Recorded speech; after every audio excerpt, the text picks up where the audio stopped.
ആ കാലത്ത് വസുദേവയും ദേവകിയും തങ്ങളുടെ സർവ്വസങ്കടങ്ങളും സച്ചിദാനന്ദ സ്വരൂപനായ വിഷ്ണു ഭഗവാനെ സമർപ്പിച്ച് സദാ അദ്ദേഹത്തെ ധ്യാനിച്ചുകൊണ്ടിരുന്നു.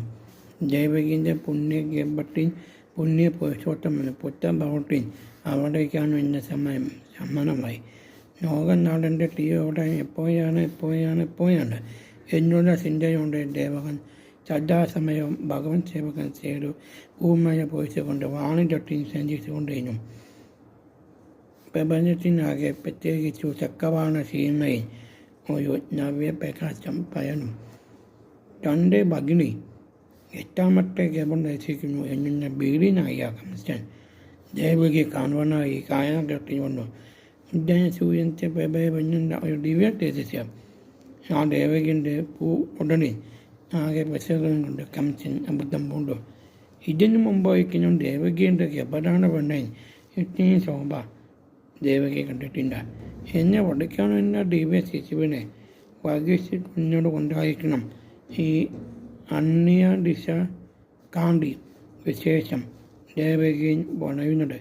എന്തു തന്നെയും ആ പൈതലിനെ ഞാൻ വദനം ചെയ്യും. അവ വണയെ ഞാൻ അനുവദിക്കുകയില്ല. അതല്ല, അവൻ എന്നെ നിന്ദനം ചെയ്താൽ എനിക്ക് മുട്ടി ശബ്ദിക്കുമെന്ന് കംസൻ പറയുന്നു. ഈ ദൃശ്യം ചിന്തിച്ച കംസൻ നിയുസകനായി കായാഗ്രഹം വിട്ട് പുറത്തു കടന്നു. കാവക്കാരുടെ ജാഗ്രത ആയിക്കുമെന്ന് പ്രത്യേക ശബ്ദം കിട്ടി. ദേവകിയുടെ ദിവ്യഗർഭം പൂർത്തിയായി.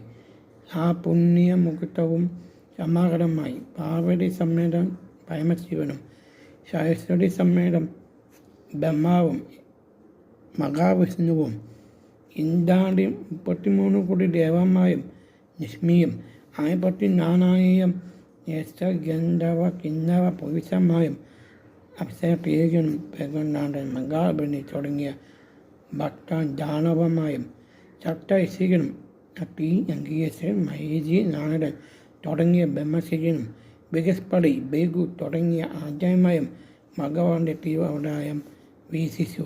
നയന സാഹന്യമുള്ളവൻ നഭോവിളിയിൽ നിയന്നു.